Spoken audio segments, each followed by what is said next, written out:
हाँ जी, कुछ पूछना है?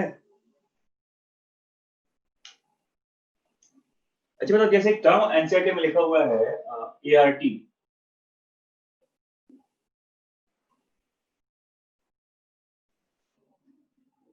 ये मैं ऑलरेडी आपको पहले बता चुका हूँ कि एआरटी है क्या। इसका पूरा फुल फॉर्म बताओ, क्या बोलते हैं इसको? जो इनफर्टिलिटी का ट्रीटमेंट है उसी का दूसरा नाम आर्ट होता है, असिस्टेड रिप्रोडक्टिव टेक्निक्स कहते हैं इसको, है ना? तो आर्ट का पूरा नाम क्या बताओ? इसको कहते हैं असिस्टेड रिप्रोडक्टिव टेक्निक्स कहा जाता है। और यही टेक्निक्स जो आपको मैंने बताया था, वो gift gift and all that, उसी का ये एक नाम है। इसको कहते हैं एआरटी, असिस्टेड रिप्रोडक्टिव टेक्निक्स, जिसके हेल्प से आप इनफर्टिलिटी का ट्रीटमेंट करते हैं। नेटैलिटी का मतलब बर्थ होता है, बर्थ रेट। नेटैलिटी, मोर्टेलिटी मतलब होता है डेथ। नेटैलिटी मतलब बर्थ, पैदा होना नेटैलिटी है, मरना मोर्टेलिटी कहते हैं इसको। समझ में आ गया? अरे सिर्फ इंग्लिश का वर्ड है। नेटैलिटी मतलब बर्थ होता है और मोर्टेलिटी मतलब डेथ होता है, जीवन और मरण। Natality, mortality. हाँ जी, अली ठीक है। देखो, एमटीजी का भी गाइड आता है। कोई भी गाइड, सभी गाइड आजकल अच्छे आ रहे हैं। अरिहंत का भी है, अली में भी काफी सारे क्वेश्चंस हैं। कोई भी गाइड पूरा सॉल्व करो, है ना? और एक दो ना बने तो उसकी टेंशन लेने की जरूरत नहीं है। कुछ हर गाइड में कुछ उलूल जुलूल क्वेश्चंस होते हैं, कुछ के आंसर्स भी गलत होते हैं, तो उसके लिए वरीड होने की जरूरत नहीं है। समझ में आ गया? अच्छा ये बताओ, जैसे अभी चैप्टर का जो लास्ट पार्ट है, ये समझ में आ गया? एआरटी मैं बता चुका हूँ पहले आपको, जस्ट मैंने पहले के पार्ट पे मैंने डिस्कस किया है। जो इनफर्टिलिटी का ट्रीटमेंट होता है उसी को क्या कहते हैं, उसी को आर्ट कहा जाता है। ठीक है? ये डेमोग्राफिक ट्रांजिशन वगैरह ये सब पहले के एनसीईआरटी में था, ये नए एनसीईआरटी में नहीं है। जब कहते हैं बर्थ रेट और जो डेथ रेट है वो बराबर हो जाए, उसी को कहते हैं demographic transition. It is not given in your new NCERT, so बहुत ज्यादा इसमें जाने की जरूरत नहीं है। जितना बता दिया गया उतना याद रखिए। एनीवे, डेमोग्राफिक ट्रांजिशन मतलब होता है क्या? इसे कहते हैं when birth rate is equal to death rate, इसी को कहते हैं डेमोग्राफिक ट्रांजिशन। समझ में आ गया? जैसे एक रिप्लेसमेंट लेवल होता है, ये भी आपने पढ़ा होगा कहीं पे, रिप्लेसमेंट लेवल कहता है। मतलब एक पॉपुलेशन में, अभी एक कल मैं टीवी पे सुन रहा था कि चाइना और इंडिया का जो ये एक डिफरेंट रिप्लेसमेंट लेवल है, कि अगर आप अपने पॉपुलेशन में यंग और ओल्ड का एक बैलेंस बनाना चाहते हैं, है ना? जैसे कहते हैं कि इंडिया एक यंगेस्ट कंट्री है, और उसमें भी अब जो नया रिपोर्ट आया था 2 दिन पहले टाइम्स ऑफ इंडिया में, कि यहाँ भी जो अब यंगर पॉपुलेशन है वो भी कम हो रहा है, ऑल्दो अभी सबसे ज्यादा है। तो और जो कहते हैं अभी काफी सारा एक स्टेटिस्टिक्स आया था पॉपुलेशन के रिगार्डिंग, कि रिप्लेसमेंट लेवल और जो फर्टिलिटी लेवल है, टोटल टीएफआर लिखा जाता है। जैसे आरएल होता है, एक होता है टीएफआर, इसको कहते हैं टोटल फर्टिलिटी रेट कहा जाता है इसको। और इसमें बिहार अभी नंबर 1 पे है, 3.2 एवरेज। जो एक फीमेल अपने रिप्रोडक्टिव टाइम पे कितने कितने बच्चे वो पैदा कर सकती है, ये इसका टोटल फर्टिलिटी रेट है। तो एवरेज के हिसाब से ये बिहार का अभी सबसे ज्यादा है, 3.2, और दिल्ली वगैरह में ये कम है ना? तो एक तो देखो रिप्लेसमेंट लेवल होता है, जैसे ये बताया जाता है कि replacement level healthy replacement level 2.1 होता है एवरेज। इंडिया में ये 2.2 के आसपास है और चाइना में ये 1.5 के आसपास है। तो देखिए ये बैलेंस नहीं है।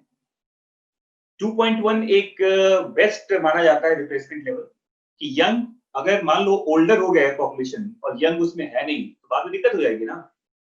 तो एक प्रॉपर यंग और ओल्ड का जो एक बैलेंस है उसको बनाने के लिए एक रिप्लेसमेंट लेवल कहते हैं कि एक कपल अपने मरने के पहले कम से कम इतने बच्चे प्रोड्यूस करे कि हमारा बैलेंस बना रहे। तो एवरेज वैल्यू लेते हैं, देखो रिप्लेसमेंट लेवल हेल्दी 2.1 है, इंडिया का 2.2 है और चाइना का 1.5 है। तो ये इंडिकेट करता है कि चाइना में जो यंग पॉपुलेशन का नंबर है उसका रेशियो ठीक नहीं है in comparison to older population. And that's why हम कहते हैं कि हमारे जो सोल्जर्स हैं, हमारे जो आर्मी मैन हैं, उनमें यंग का नंबर काफी ज्यादा है। और ये आपके लिए एक पॉजिटिव हैंड है if you talk about the war with China with India. So India के अंदर जो आर्मी मैन हैं उनमें यंग पॉपुलेशन ज्यादा है, तो आप फिजिकल पार्ट में काफी उससे आगे निकल सकते हैं। समझ में आ गया? तो ये सब पॉइंट है, ये पहले के एनसीईआरटी में था। रिप्लेसमेंट लेवल क्या है, टीएफआर क्या होता है ना, डेमोग्राफिक ट्रांजिशन क्या होता है, बट ये अब नए एनसीईआरटी में ऐसा कुछ लिखा हुआ नहीं है। समझ में आ गया? हाँ जी बच्चों, क्लियर है यहां तक? अब चलिए मैं आपको बता रहा हूं, लेट्स सी एसटीडी के बारे में बताया जा रहा है। देखो एसटीडीज, इसका मतलब होता है सेक्सुअली ट्रांसमिटेड डिजीज। एसटीडी को वीडीडी कहते हैं। इसका मतलब होता है वायरल डिजीजेस और इसी को कहते हैं आरटीआई। आरटीआई मतलब राइट टू इंफॉर्मेशन, नहीं सही है ना? आरटीआई का मतलब क्या बताओ? हाँ, इसको कहते हैं रिप्रोडक्टिव ट्रैक इन्फेक्शन कहा जाता है इसको। समझ में आ गया? तो ये है रिप्रोडक्टिव ट्रैक इन्फेक्शन, है ना? और ये एक्चुअली एसटीडी होता क्या, देखो अगर आप देखेंगे तो कई तरह के इन्फेक्शंस हैं, कई तरह के डिजीजेस होते हैं जो स्प्रेड करता है सेक्सुअल इंटरकोर्स के थ्रू। तो याद रखिएगा, STD which spread through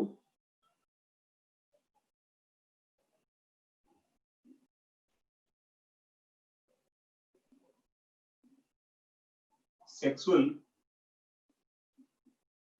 intercourse।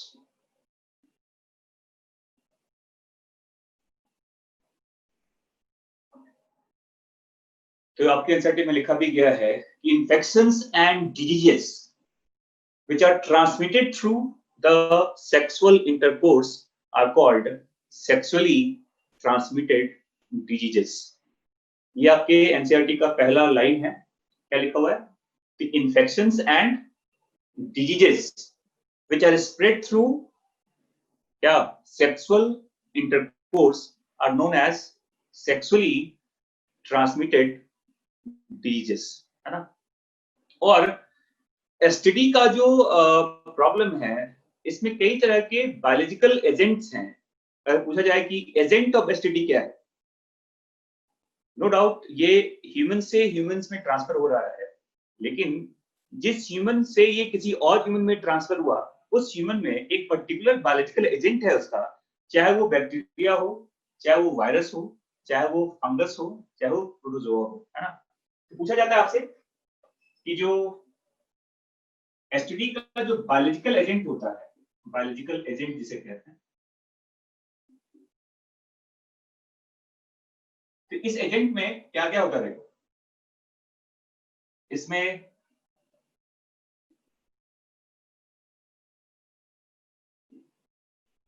Bacteria होता है, इसमें वायरस होता है, इसमें प्रोटोजोआ भी होता है,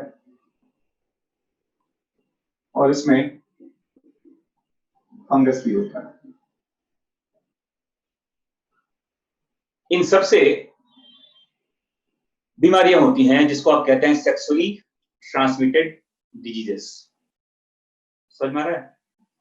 तो जिस ह्यूमन बींग्स में अगर कोई बैक्टीरिया है उसके रिप्रोडक्टिव ट्रैक्ट में, और वो सेक्सुअल इंटरकोर्स के समय वो ए से बी में ट्रांसफर हो गया, तो ये ट्रांसमिशन ऑफ एसटीडी है from one person to another person. Clear? अब क्वेश्चन यहाँ पर ये है कि कौन कौन से इसमें, जैसे एनसीईआरटी में नाम लिखे गए हैं कि बैक्टीरिया का नाम बताओ, वायरस का नाम बताओ, प्रोटोजोआ का नाम बताओ, फंगस का नाम बताओ। जैसे देखो, इस बैक्टीरिया की बात करें अगर, तो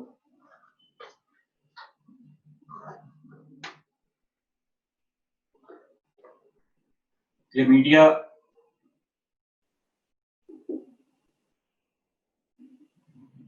ट्रैकोमोटिस, पूरा नाम क्या है इसका देखो, बैक्टीरिया का क्लेमीडिया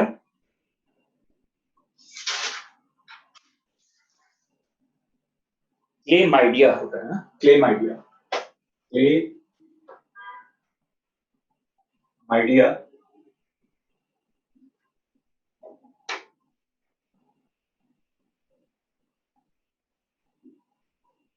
ट्रैकोमेटिस।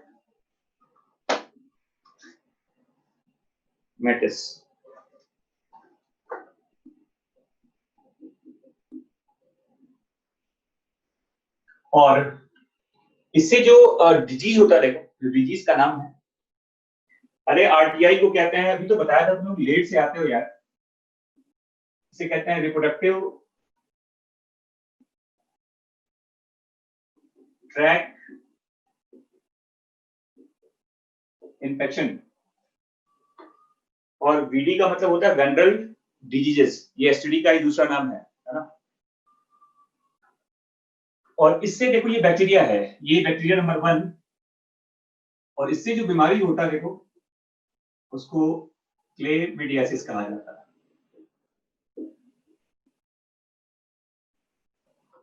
तो बैक्टीरिया हो गया, देखो दूसरा नाम देखिए, एक नाम इसमें दिया हुआ है,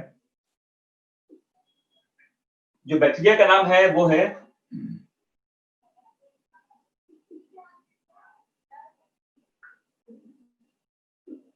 नेज़ेरियाई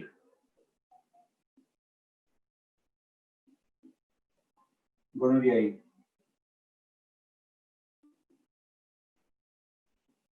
और जो बीमारी इससे होता है उसको क्या बोलते हैं? इसे कहते हैं गोनोरिया। ठीक है, तो ये बैक्टीरिया है, देखिए नेज़ेरियाई गोनोरियाई। ठीक है, और जो इससे जो बीमारी होती है तो क्या बोलता था, सो गोनोरिया कहते हैं। फिर देखो नंबर 3,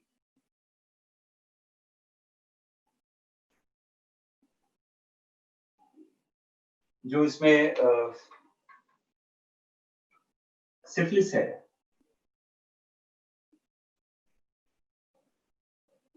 ट्रैपिनोमा पेलिडियम।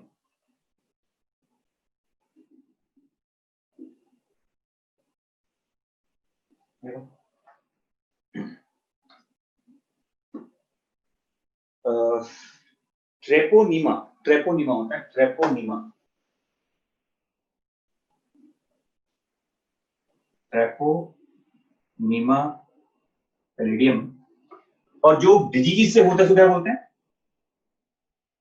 इसे कहते हैं सिफिलिस।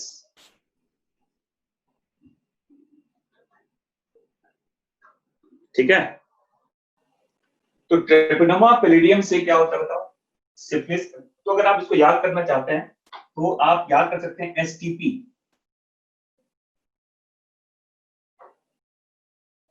है ना। स्टैंडर्ड टेम्परेचर प्रेशर हो गया, एस फॉर सिफिलिस, और टीबी का मतलब क्या हो गया, ट्रेपोनोमा पैलिडियम, याद हो जाएगा ये नाम, है ना। वैसे देखो, अगर आपसे पूछा जाए कि इसमें जो गोनोरिया वाला नाम देखो, अगर इसमें आप ऐसे याद कर लीजिए, इसमें GNG,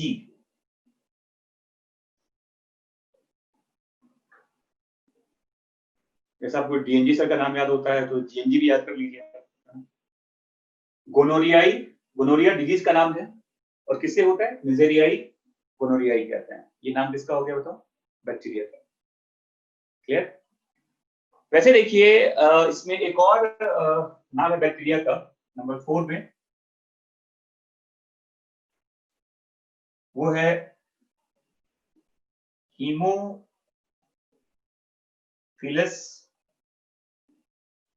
डुकेरी कहते हैं, हीमोफिलस डुकेरी। और इससे जो बीमारी होता है, इस डुकेरी से, इस डिजीज को कहते हैं कैंक्रोइड।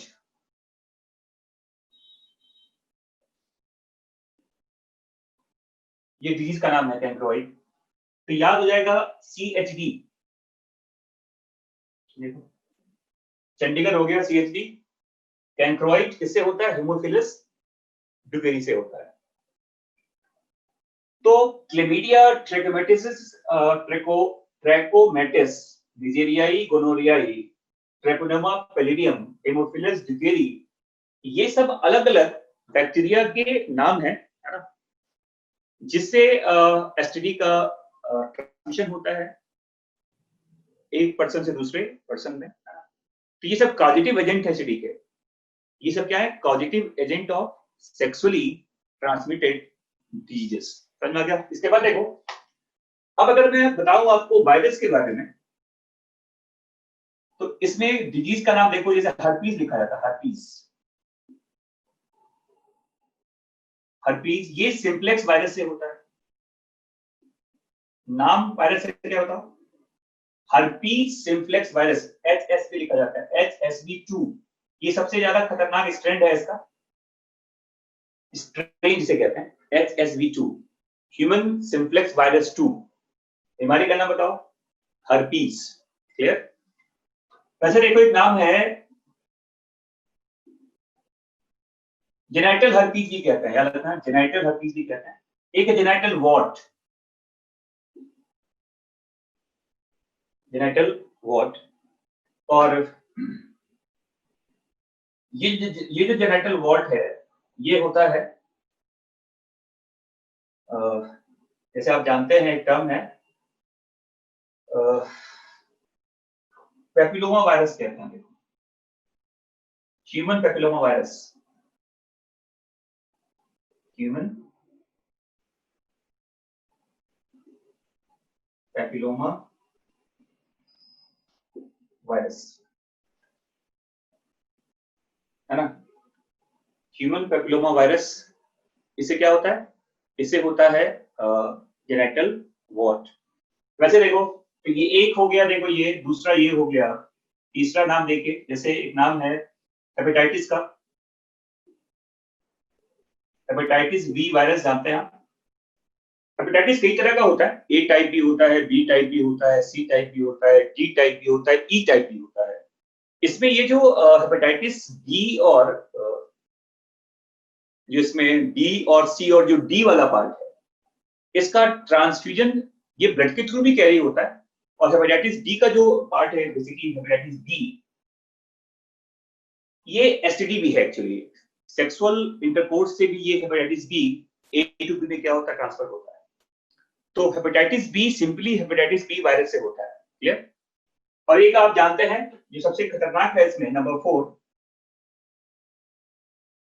वो HIV इंफेक्शन, जिससे एड्स होता है। देखो इन्फेक्शन को HIV कहते हैं और डिजीज को एड्स कहा जाता है एक्चुअली। तो human immuno deficiency virus, HIV, है ना।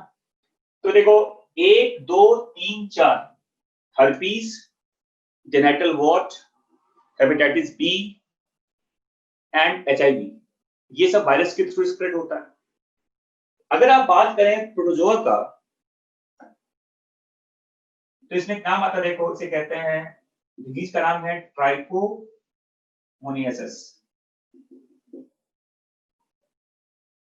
ट्राइकोमोनियासिस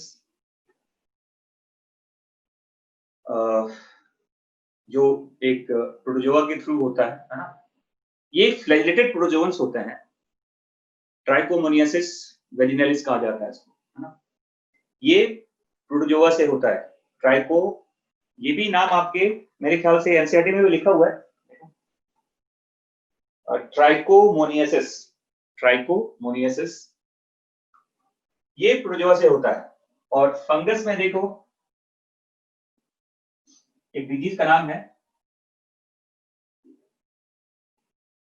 कैंडिडियासिस कहा जाता है।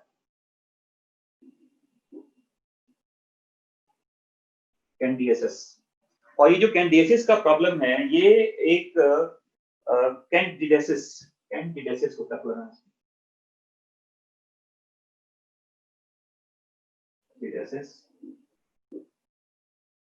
और ये जिस फंगस से होता है वो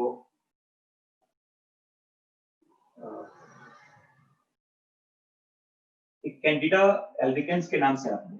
जो नाम है इसका कैंडिडा एल्बिकेंस।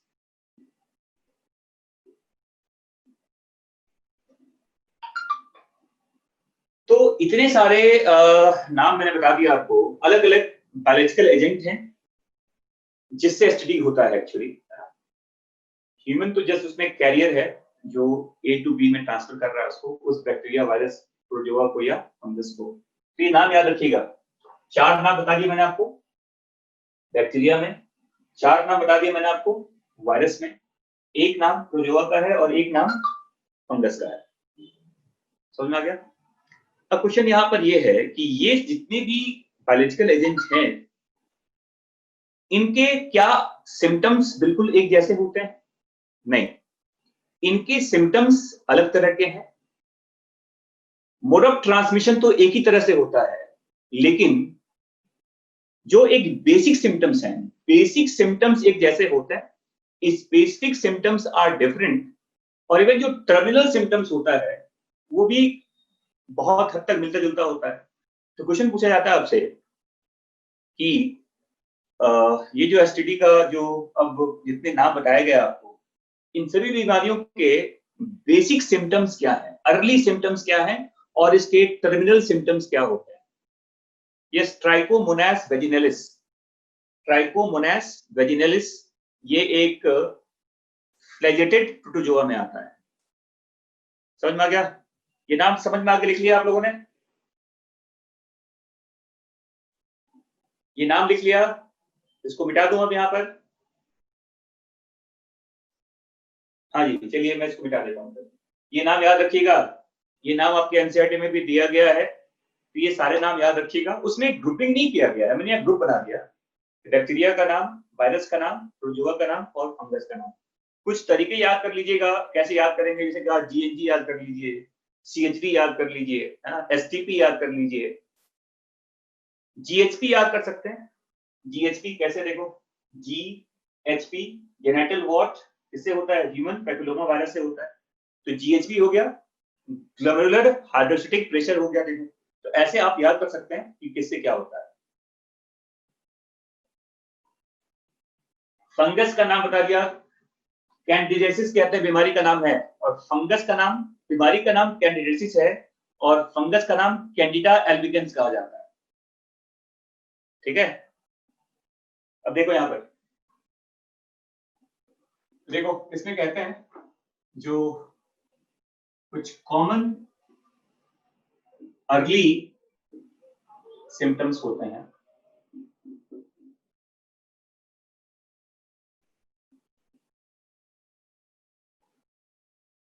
वो क्या है? जो बहुत अर्ली टाइम पर यंग वन में ये पता चल आ जाता है, लेकिन लोग इसको इग्नोर करते हैं बेसिकली। जैसे देखिए, इचिंग कहते हैं जेनिटल पार्ट्स के पास, itching at genital openings,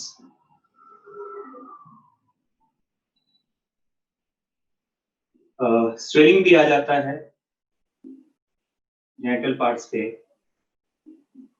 fluid discharge कहते हैं, या फिर इचिंग है, स्वेलिंग है, फ्लूइड डिस्चार्ज होता है, इवन और भी कुछ अर्ली सिम्टम्स में जो बताया गया, देखो स्लाइट पेन भी रहता है,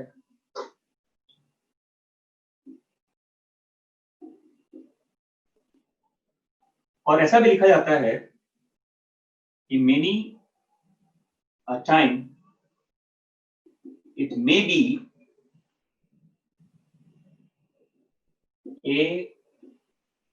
asymptomatic, मतलब इन्फेक्शन तो है लेकिन उसके सिम्टम्स नहीं आ रहे। और ये जो सारा चीज आप देख रहे हैं ये जेनेटल पार्ट्स के ओपनिंग के पास ही होता है, इचिंग होता है, स्वेलिंग हो सकता है, वहां पर स्लाइट पेन अपीयर हो सकता है, फ्लूइड डिस्चार्ज भी होता है, समटाइम कुछ बर्निंग सेंसेशन भी होता है ड्यूरेशन के टाइम पे।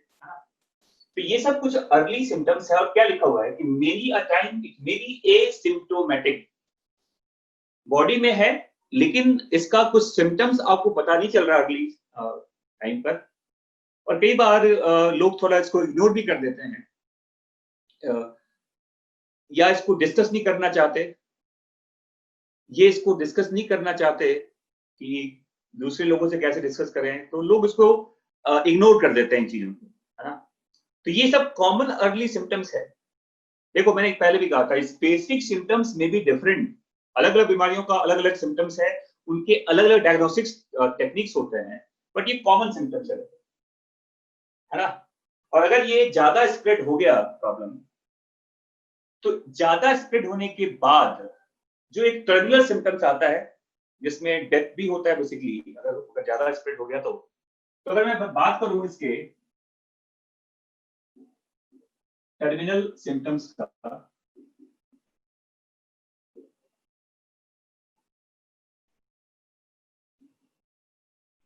तो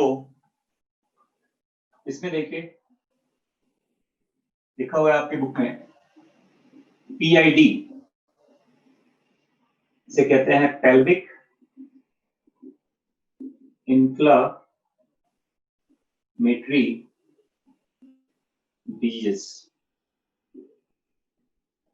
पेल्विक एरिया जो होता है जहां पर जेनेटल पार्ट्स का मैक्सिमम ऑर्गन्स हैं, उसमें सीवियर इंफेक्शन अपीयर हो सकता है, पीआईडी कहते हैं, पेल्विक इन्फ्लेमेटरी डिजीजेस। इसके अलावा देखिए जो कहते हैं प्रॉब्लम ऑफ इनफर्टिलिटी आ सकता है ना, फीमेल्स में एक्टोपिक प्रेगनेंसी का प्रॉब्लम आ सकता है, और जैसे कि और भी कुछ आपके बुक में लिखा गया है, जैसे एबॉर्शन हो सकता है प्रेगनेंसी के समय, या स्टिल बर्थ कहते हैं, डेड बर्थ होता है, बच्चे का डेड बर्थ हुआ, स्टिल बर्थ कहा जाता है। तो एबॉर्शन भी हो सकता है, स्टिल बर्थ भी हो सकता है। और कैंसर लिखा हुआ है, सर्वाइकल कैंसर वगैरह के भी चांसेस काफी ज्यादा होते हैं। तो ये भी आपके बुक में मेंशन किया हुआ है, आप देखेंगे एनसीईआरटी में, इनफर्टिलिटी और even cancer of the reproductive tract, एक और लिखिए उसमें, cancer of the reproductive tract. तो ये सब कुछ एक तरह का, ऐसे देखो आप बोलेंगे एक्टोपिक प्रेगनेंसी तो चलिए कहाँ है बताओ, ये तो फीमेल्स में ही होगा, एबॉर्शन भी फीमेल में होता है, स्टिल बर्थ भी फीमेल्स में ही होता है। बट ये जो पेल्विक इन्फ्लेमेटरी डिजीज वगैरह कहते हैं, एक्चुअली प्रॉब्लम क्या है कि फीमेल्स में यूरिनरी ट्रैक इन्फेक्शन या रिप्रोडक्टिव ट्रैक इन्फेक्शंस के चांसेस ज्यादा हो जाते हैं। वजह क्या है कि यूरेथ्रा का लेंथ छोटा होता है, याद रखिएगा इसको। मेल में यूरेथ्रा ज्यादा बड़ा होता है और फीमेल्स में यूरेथ्रा का लेंथ क्या छोटा होता है। तो chances of urinary track infection, UTI से कहते हैं आप, ये भी फीमेल्स में क्या बताओ थोड़ा ज्यादा है ना। और ये भी कहा जाता है कि फीमेल्स में जो वजाइना का पार्ट है वो हमेशा वेट रहता है ना, तो वहां भी फंगल इन्फेक्शंस वगैरह के ग्रो होने के चांसेस क्या होते हैं, ज्यादा होते हैं। तो एसटीडी तो दोनों में होता है, मेल फीमेल्स में, बट चांसेस ऑफ, अगर पूछा जाए कि एसटीडी ज्यादा कहाँ है, तो ये फीमेल्स में क्या बताओ, ये चीजें ज्यादा होती हैं। अब इनफर्टिलिटी तो मेल फीमेल दोनों में हो सकता है, but ectopic pregnancy, abortion, still birth, ये तो फीमेल्स में ही होगा, है ना। और अगर पूछा जाए कि लास्टली इसमें डेथ भी हो सकता है।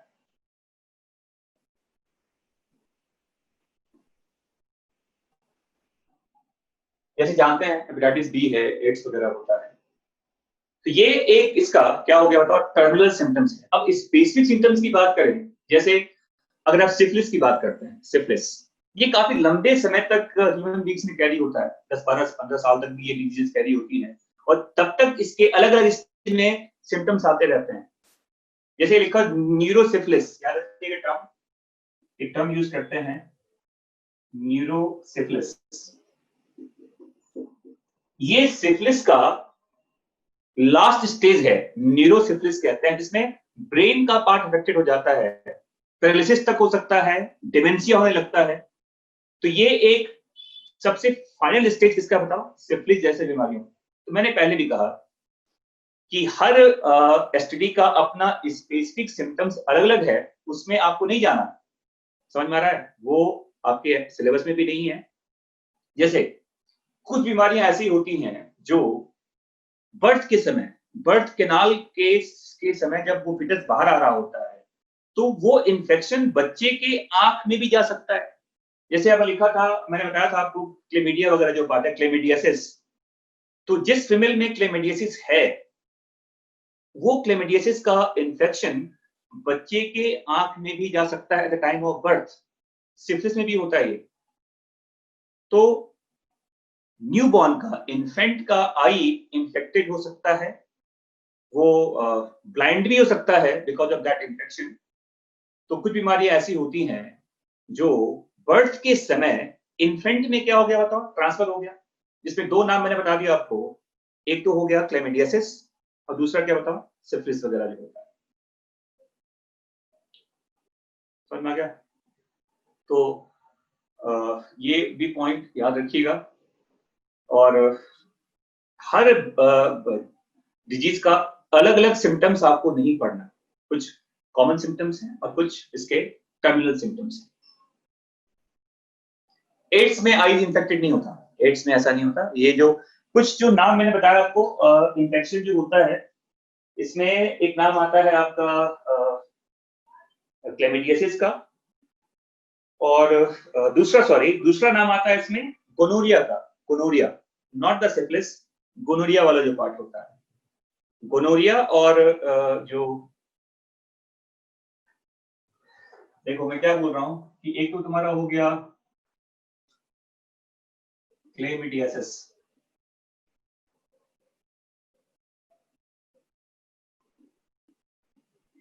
क्लेमिडियासिस, और दूसरा जो गोनोरिया वगैरह होता है। ये वो बीमारियां हैं जिसका ट्रांसमिशन होता है इन्फेंट्स में, जब वो बर्थ कैनाल से बच्चा at the time of partition क्या होता है, वो बाहर आ रहा है। तो आई इंफेक्शंस होते हैं इन दोनों में, क्या बताओ, बच्चे का आई इंफेक्शन होता है जब वो फिटस बर्थ कैनाल से, फीमेल के बॉडी से क्या बताओ, वो बाहर आ रहा होता है। समझ में आ गया? हाँ जी, समझ में आ गया। और देखो कुछ बीमारियां ऐसी हैं, जैसे एंजाइटी में लिखा गया है कि most of the diseases, most of the STDs can be cured completely. आप ये लाइन आपके एंजाइटी में लिखा हुआ है कि most of the STDs can be cured completely if it is diagnosed and treated properly, अगर अर्ली स्टेज में डायग्नोसिस कर लें इसका और प्रॉपर ट्रीटमेंट हो, तो most of the STDs can be completely cured, except, ये एनसीईआरटी में लिखा हुआ है, 3 नाम लिखा हुआ है देखो, एक तो एचआईवी इन्फेक्शन जो होता है, हर्पीज होता है, और तीसरा हेपेटाइटिस बी होता है।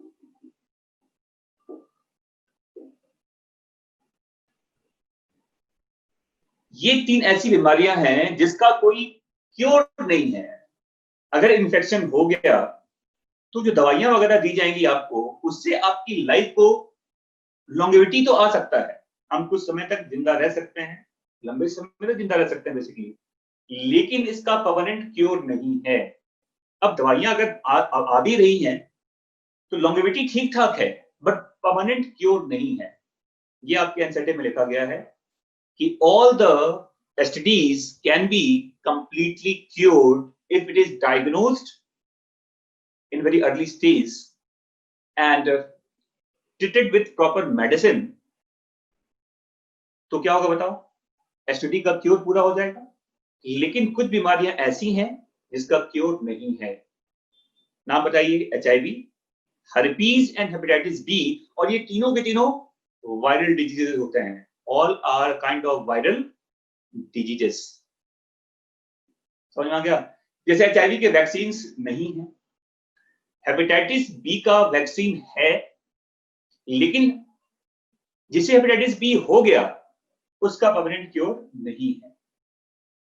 और हर्पीज भी, हर्पीज सिम्प्लेक्स वायरस जानते हैं, हर्पीज बीमारी का नाम है, इसका भी परमानेंट क्योर नहीं है, as per information of NCERT. ये चीज याद रखिएगा। और आपके एनसीईआरटी में ये नहीं बताया गया कि ट्रीटमेंट क्या है इसका, और ट्रीटमेंट पढ़ने की जरूरत भी नहीं है आपको बेसिकली। हाँ, जो प्रिकॉशंस हैं ये काफी इंपॉर्टेंट है कि एसटीडी ना होने के बाद क्या होगा वो तो डिफरेंट कहानी है उसकी, बट एसटीडी ना हो उसके लिए आपको क्या करना बताओ। We need to protect ourself by proper caring. जो जैसे सेक्सुअल इंटरकोर्स की बात करते हैं, तो जो कॉन्डोम्स वगैरह होता है वो बहुत इंपॉर्टेंट एक बैरियर है जिससे एसटीडी को प्रिवेंट किया जा सकता है ना। या फिर एनसीईआरटी में लिखा हुआ है कि you need to avoid multiple partners for the sexual intercourse. जैसे अननोन जो पार्टनर्स हैं जिसके बारे में आपको जानकारी नहीं है, and in that case if you are doing unprotected sexual intercourse, so it can be very, you are inviting diseases like STDs। तो यही देखो आपकी बुक में जो लिखा हुआ है कि avoid sex with unknown partners and multiple partners। समझ में आ गया? दूसरा लिखा हुआ देखो, always use condom during coitus। coitus मतलब sexual intercourse कहते हैं। और थर्ड पॉइंट क्या लिखा हुआ है, in case of doubt one should go to a qualified doctor. ये नहीं कि आप चले गए झोला छाप डॉक्टर के पास कि भैया पुड़िया दे दो, दिक्कत हो रहा है, तो you have to consult a very good qualified doctor, है ना। ये आपके एनसीईआरटी में लिखा हुआ है। For early detection and get complete treatment if diagnosed with the disease. ये नहीं कि आपने ट्रीटमेंट स्टार्ट किया और बीच में आप छोड़ के भागे, तो पूरा डायग्नोसिस होना चाहिए और प्रॉपर उसका ट्रीटमेंट होना चाहिए, तो एसटीडी का पूरा क्योर है और इससे आप बच सकते हैं। तो वैसे भी जानते हैं जो prevention is the best cure. वो चीज ना हो वो पहले करना है आपको, और होने के बाद अगर हो ही गया तो एक डॉक्टर के पास जाइए, डायग्नोस कराइए और जो प्रॉपर उसका ट्रीटमेंट है वो उसको पूरा कीजिए। और यही है STD, सेक्सुअली ट्रांसमिटेड डिजीजेस। तो ये सारे सिम्टम्स याद रखिएगा, एजेंट्स के नाम याद रखिएगा, दवाई वगैरह का नाम याद नहीं रखना। मैंने देखा कुछ बुकलेट्स वगैरह में कि ये एम्पिसिलिन डाल दो, टेट्रासाइक्लिन डाल दो, इट इज ऑल उलूल पार्ट ऑफ दैट STDs। ये डॉक्टर बनने के बाद समझ में आएगा आपको। अभी दवाई आपको नहीं जानना कि कौन सी दवाई लेंगे तो एसटीडी नहीं होगा या एसटीडी ठीक हो जाएगा। समझ में आ गया? अच्छा, सर्जिकल मेथड ही कर दोगे, मतलब क्या? अगर मान लो किसी मेल को इन्फेक्शन हुआ है तो पेनी से हटा दोगे काट के उसका?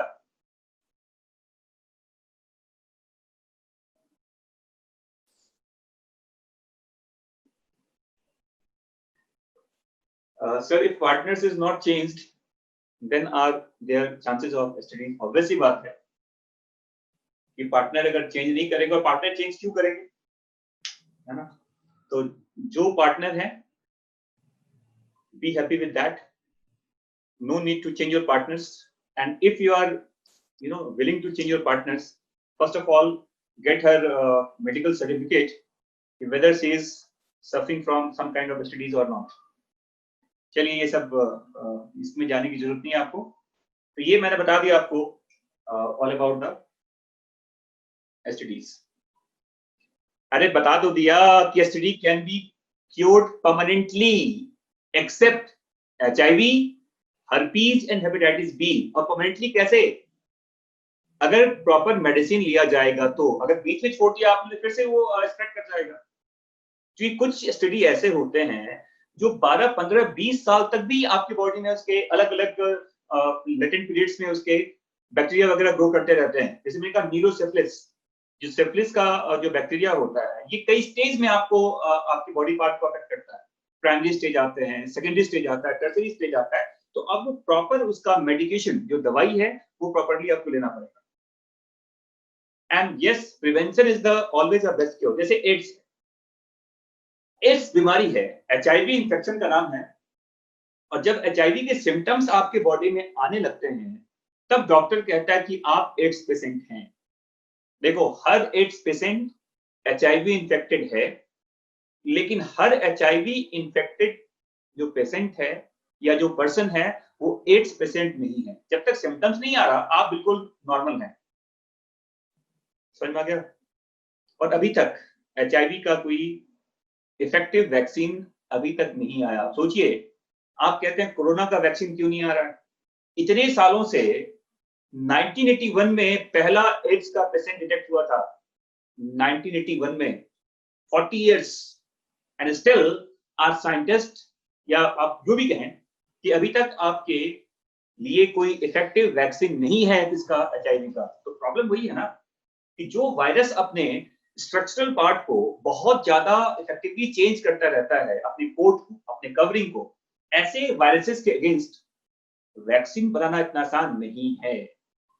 और ये भी कारण हो सकता है, देखो जो कोरोना का जो वायरस है, अब नई नई कहानियां आ रही हैं। आज मैंने पेपर में पढ़ा कि जो एयर है, WHO के थ्रू अभी ये इंफॉर्मेशन नहीं आया है, लेकिन आज के टाइम्स ऑफ इंडिया में दिया गया है कि जो कोरोना वायरस का जो स्मॉलर एजेंट है, उसके जो स्मॉलर जो पार्टिकल्स होते हैं, वो एयर में सस्पेंडेड है।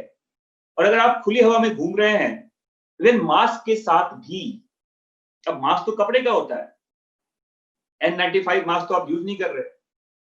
अब हो सकता है कि N95 बेचने का एक अच्छा बहाना भी हो लोगों का, बट ये लिखा हुआ है कि 239 अलग अलग साइंटिस्ट ने अलग अलग कंट्रीज के ये रिपोर्ट किया है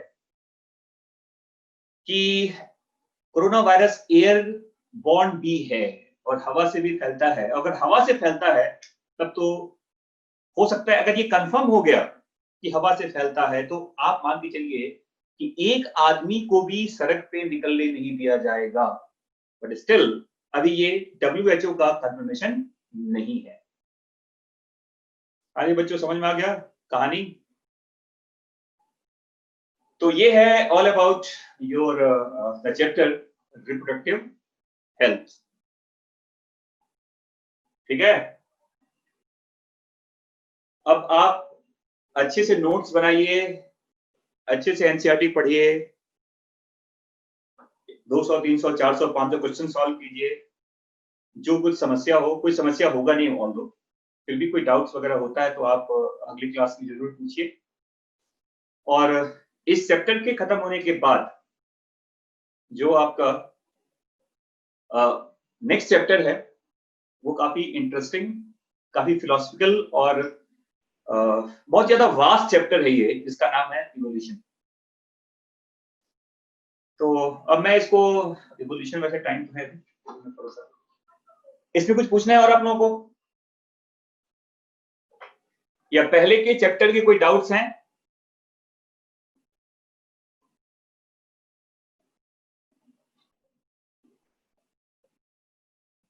चलिए, तो आप देखो, आपको क्या करना है, आप एनसीईआरटी के जो पीछे जो सब्जेक्टिव क्वेश्चंस वगैरह भी हैं वो भी लिखिए। ऑब्जेक्टिव तो बनाइए ही, सब्जेक्टिव क्वेश्चंस भी एक फेयर कॉपी में उसके आंसर्स लिखिए। लिखने का प्रैक्टिस जरूरी होना चाहिए, केवल मल्टीपल चॉइस से काम नहीं चलेगा, बोर्ड भी देना है आप लोगों को। तो थोड़ा सा ये 12वीं के बच्चों के लिए ज्यादा जरूरी होता है कि he or she needs to develop writing skill, how to write a short question, very short questions, large questions, जितने नंबर का क्वेश्चन दिया गया है अकॉर्डिंगली आपको थोड़ा वो चीज बड़ा करना पड़ेगा। तो वो लिखने का प्रैक्टिस अभी से करते रहिए और एक फेयर कॉपी बनाइए अलग अलग चैप्टर्स के क्वेश्चन जो एनसीईआरटी में दिए गए हैं, केवल कम से कम उतने क्वेश्चंस आपको जरूर लिखने का प्रैक्टिस होना चाहिए। ठीक है, चलिए इसको मिटा देता हूं मैं। अरे एक टाइप ऑफ एक्स वाला वीडियो कौन रह गया, ये मैं पहले बता चुका हूं आपको। अब एक्स का टाइप क्या होता है, जितना बता दिया गया उतना याद रखो। हाँ तो क्या हुआ, अगर मान लो डॉग्स में मल्टीपल ओवुलेशन होगा, एक साथ कई एग्स आएंगे तो कई बच्चे भी होंगे।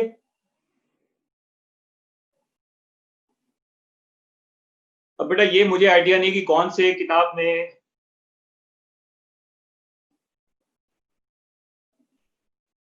कौन से किताब में कहां पर क्या लिखा हुआ है। बुक्स में कई सारे बुक्स हैं, आप मार्केट में जाएंगे तो काफी सारे सब्जेक्टिव क्वेश्चंस की किताब हैं, टुगेदर वगैरह करके आता है, और भी कई सारे बुक्स हैं, मुझे आइडिया नहीं इसके बारे में। एक सब्जेक्टिव बुक आपके पास होना चाहिए जिससे पता चलेगा कि आपको क्या लिखना है क्या नहीं लिखना है उसमें। ठीक है, कंपेनियन करके आता है, टुगेदर करके आता है, बहुत सारी किताबें हैं। मॉलिक्यूलर बेसिस ऑफ इनहेरिटेंस ये बॉटनी का पार्ट है, समझ में आ गया। चलो अब देखो, जो आपका नेक्स्ट चैप्टर है वो है इवोल्यूशन।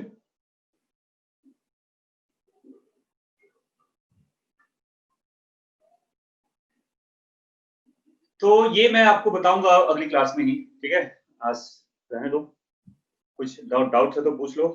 नए क्लास को, नए चैप्टर को, नई क्लास स्टार्ट करेंगे फिर।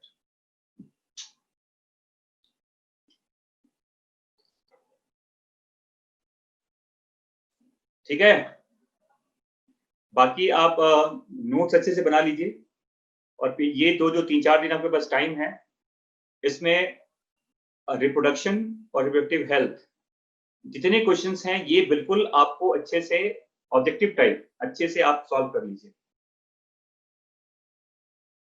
हाँ मैंने बताया ना कि जैसे कंपेनियन करके आता है, टुगेदर करके भी आता है, कंपेनियन टुगेदर करके आता है।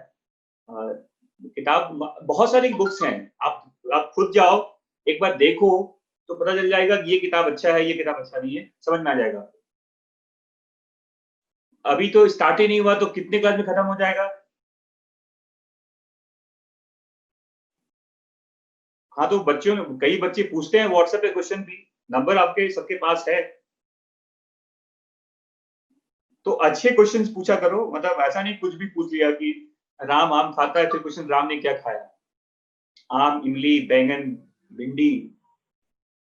तो अच्छे वाले क्वेश्चन जरूर पूछिए आप, और सबके पास नंबर है, तो जो भी आपके पास डाउट्स वगैरह होते हैं you can ask, no problem. ठीक है, और ग्रुप में शायद मैं ग्रुप देखता नहीं हूं, तो आप पर्सनल नंबर पे जरूर पूछ सकते हैं। चलिए फिर, see you in the next class. Ovulation in mammals triggered by the surge of, अरे एलएच, इसमें कौन सा बहुत बड़ा तुमने क्वेश्चन पूछ लिया।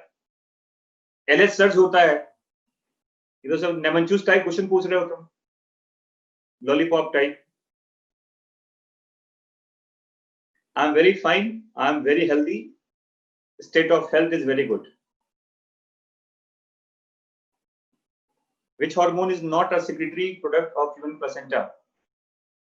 हाँ तो बताओ, प्लेसेंटा से प्रोजेस्टेरॉन आता है, एस्ट्रोजन आता है, रिलैक्सिन भी आता है, HCG आता है, HPL आता है, HCS आता है।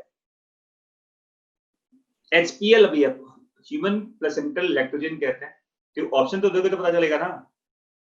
Not a secretory product placenta, तो ऑप्शन तो बताओ।